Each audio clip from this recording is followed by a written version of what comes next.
the top 10 free agents that are available for the taking, because this year, it's crazy. It is insane. And I just wanted to emphasize to all listeners here that there are some big names here, and some big names that we have come to know and love and expect on a certain team are free agents and can be taken by anybody. So let's start. Yeah. Let's get started. We have potential MVPs, potential Cy Young winners, potential faces of franchises on this list. So let's get started with number 10. Who do you got? At number 10, Willson Contreras. Willson Contreras being at number 10 is mind-blowing, but it just speaks volumes to everybody on this list. Also, if you're the Cubs, why did you not get something for him at the trade deadline? He was the most key, obvious piece to trade, and they just didn't do it. So they're going to get nothing in return for him. He's here at number 10, one of the best offensive catchers in the game of baseball, a perennial all-star catcher. He was this year. I'm sure he will be in the future as well. Contreras is great, and he comes in at number 10 on my list. All right, who you got at number 9? At number 9, Koudai Senga, coming over from Japan. Let me tell you a little bit about this guy, okay? Last year, 144 innings pitched, 156 strikeouts. He's topped out at 101.9 miles an hour. Whoa. So I like to round up to 102 miles an hour. He is disgusting. He had an ERA well under 2 over there. Know the name, learn the name, Koudai Senga. He is coming. He is on the market. And if a team pays the right price, he will be here pitching for one of the Major League Baseball teams. And he is the real deal. He's at number 9 on my list. I love that. Who you got at number 8? At number 8, I have Carlos Rodon of the previous San Francisco Giants and previous Chicago White Sox. He has opted out. He is back on the market. What a great year for him. And he will be one of the most sought-after starting pitchers on the market after the last year he had in Chicago, then going to the Giants this year and being that dominant ace of a staff kind of guy. He's here at number 8 on my list. All right, who you got at number 7? At number 7, Dansby Swanson. He is available. That's crazy. He is on the market. And after everything that happened last year with Freddie Freeman, I am not going to assume that the Braves are going to do the right thing and re-sign their guy and pay him the amount of money that he deserves. Dansby, it feels like the last 2 years has established himself as one of the great shortstops in the game of baseball. It's been there defensively. Offensively, it has taken a little while. And last year was the start of something special. This year, he was one of the best shortstops in the game of baseball. He's great. I hope the Braves sign him. And I said this last year with Freddie Freeman. Freddie Freeman is an Atlanta Brave. I still believe Freddie Freeman is an Atlanta Brave, but he's not. Dansby is an Atlanta Brave. He's a hometown guy. He's from there. He's their shortstop, and they should wrap him up and make him their shortstop for his entire career. Do it. Do the right thing. Don't expect him to take a hometown discount. I think Alex and I are on the same page here. Players are under no obligation to take a hometown discount. Pay a guy. If you want him, pay him, because baseball lifespans are very short, and you've earned the amount of money that you deserve to make. A player should not have to take a hometown discount to be with the team. And ownership and a front office should say, you know what? You have done enough for us. We want to pay you everything you deserve. And Dansby deserves to be paid, and I hope the Braves do it, but he's a free agent. I'm with you there. This is the hard part of sports, too, though, where you feel like a guy is a part of the team and is that franchise, but it's a business. End of the day, baseball's a business, and this is where hearts get broken, people move on. It's going to be interesting to see what happens here. But let's move on to number 6. Number 6. A guy. Xander Bogaerts. All right. What were you going to say? No, go. Oh, yeah. Xander Bogaerts is number 6. Again, one of the elite shortstops in the game of baseball, as we have seen and might continue to see when we get to the top 5. Shortstop, there's a lot of key elite shortstops that are free agents this offseason. Xander Bogaerts being one of those, continually one of the most underrated players in the game of baseball. This is particularly important for the Boston Red Sox because Xander Bogaerts, free agent. Rafael Devers, free agent right around the corner. He is not yet. But he is due, and they are in talks for maybe an extension. But he has said, and I believe what he's doing is waiting to see how the Red Sox handle the Xander Bogaerts negotiations.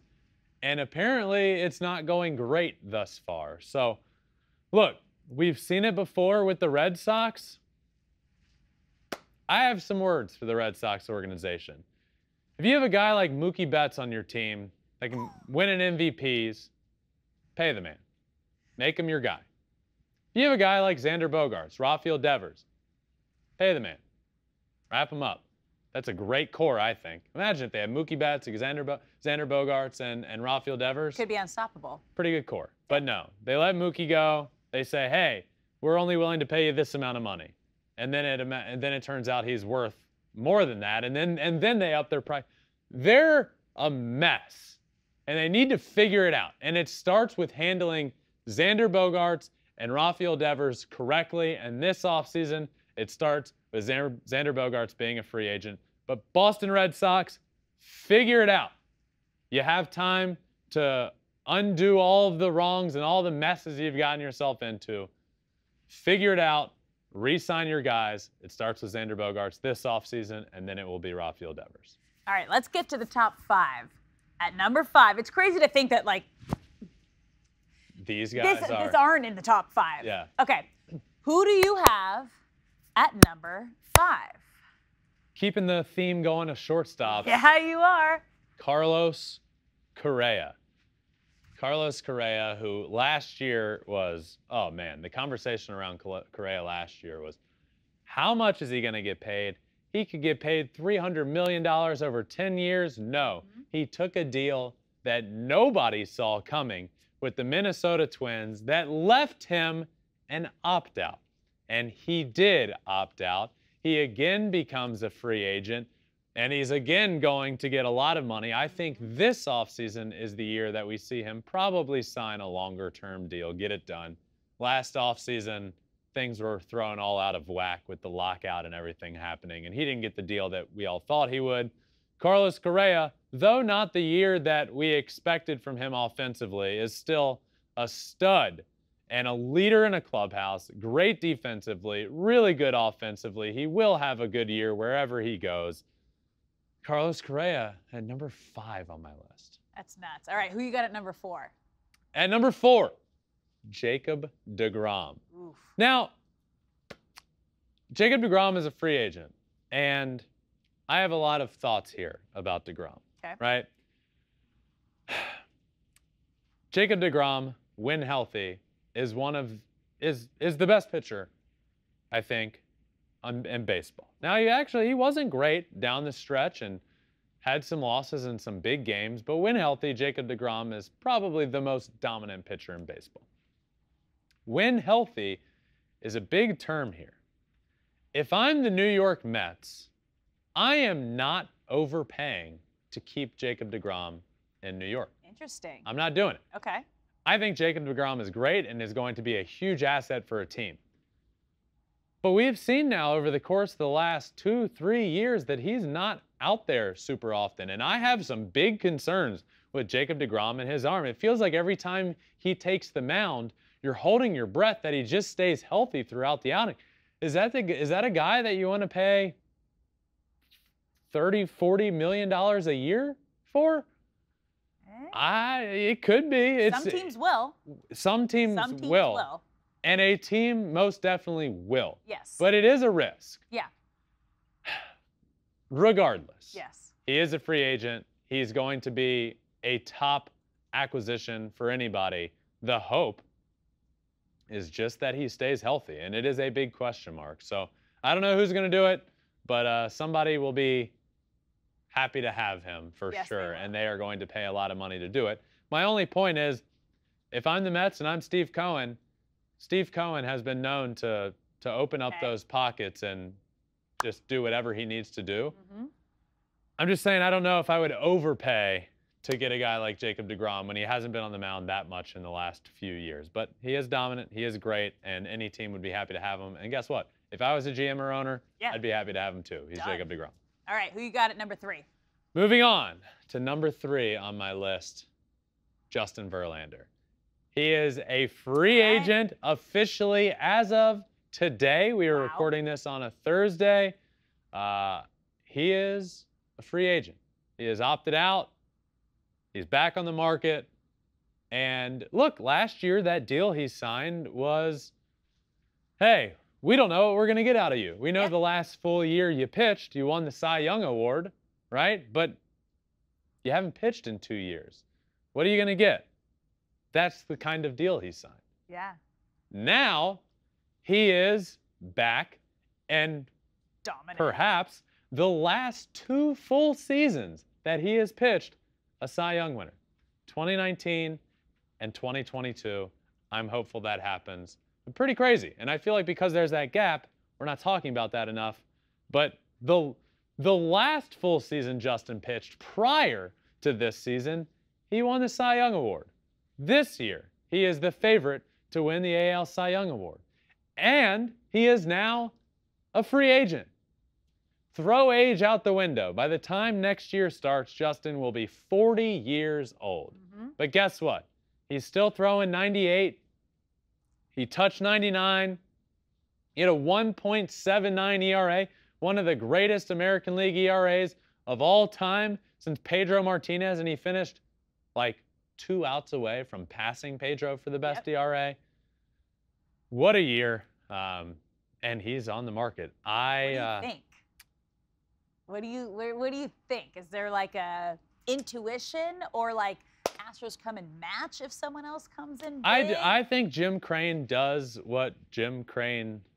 I think Jim Crane goes above and beyond to try and bring Justin back. But I'm not going to make any predictions.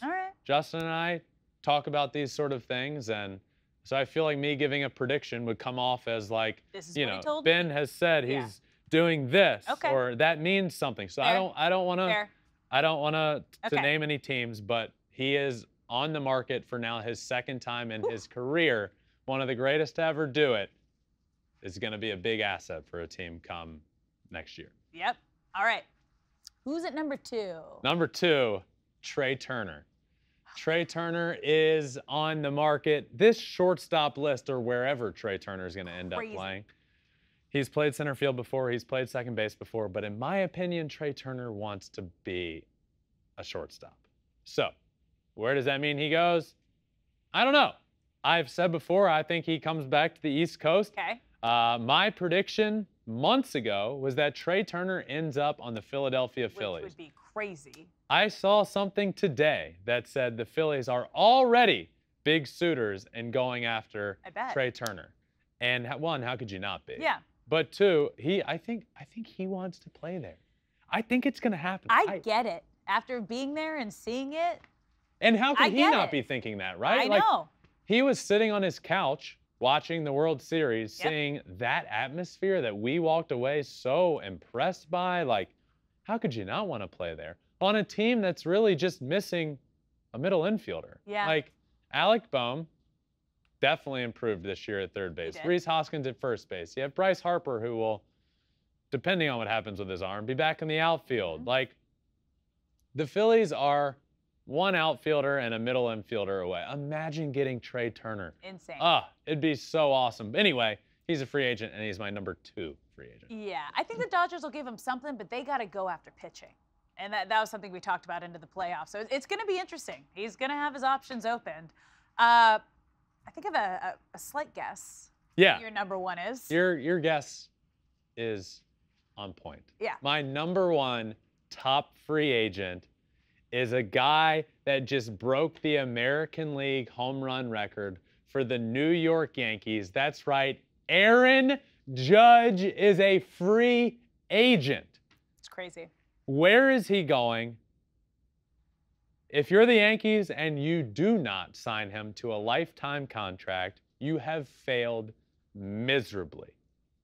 To the Yankees, re-sign your man, put a C on his chest, pay him everything he deserves and more. He is a New York Yankee. He is a free agent, and now it is your obligation to go get your guy. Aaron Judge is most likely going to win the MVP award after a year where he turned down a preseason multi-year contract and hundreds of millions of dollars, where he went out, he bet on himself, he broke the home run record. He's gonna most likely win an MVP award, and it's gonna cost you. Yep. And you gotta pay for him. But there are other teams. That will pay for him. The Giants have gone out and said, we will pay for him. We have the money. There are teams that do have the money, that do want him. And Aaron Judge has wiped the Yankees clean off of his social media. He doesn't follow them. He has wiped it clean. Whoa. He is a free agent. Whoa. At least as of a few days ago. Okay, I was going to say, I haven't noticed that yet. I believe that to be the case. That's where it gets spicy. I love That's when the age comes of social in. media. I know. Yeah. I'm free. Crazy. I'm free. And maybe, who knows? I haven't looked at his Twitter lately. Maybe he's paying for Twitter Blue. Who knows? Maybe he's not because he hasn't signed his big contract yet. Somebody's going to pay him, and he will be able to pay $8 a month for that Twitter Blue check mark that he might get.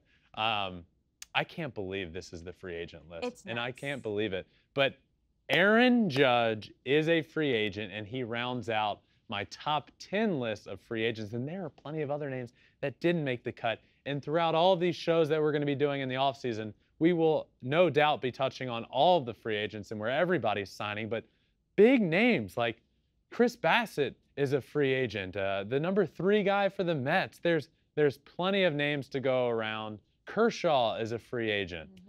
So there's a lot to be done. There's a lot to talk about this offseason, but I can't believe it. Look at just this top 5. It's crazy. Carlos Correa, Jacob deGrom, Justin Verlander, Trea Turner, Aaron Judge. Those are franchise staples. Yep. As you mentioned, MVPs, Cy Youngs, guys that were both a Cy Young and an MVP. Faces of franchises. Faces of franchises. Yeah. I mean, it's nuts. it is nuts. This is nuts. You don't always get this. That means it's going to be exciting.